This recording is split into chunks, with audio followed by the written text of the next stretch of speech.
নমস্কার, আজ আমার কবিতা কবি রতনতনু ঘাটির লেখা অঙ্ক পাখি।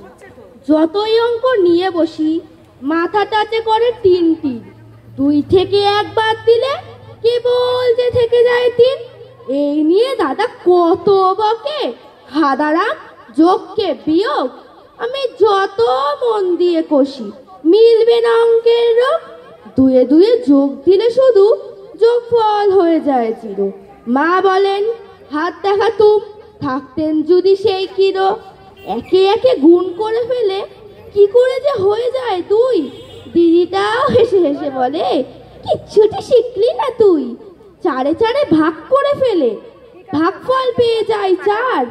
চাটি মেরে দাদা বলে তোর পাশ করা হবে না কো আর। রোজ রোজ হাত জোর করে অঙ্কের দেবতাকে ডাকি, আমাকে বানিয়ে দাও খাঁচা, অঙ্কটাও পোষা পাখি। নমস্কার। ঠিক আছে।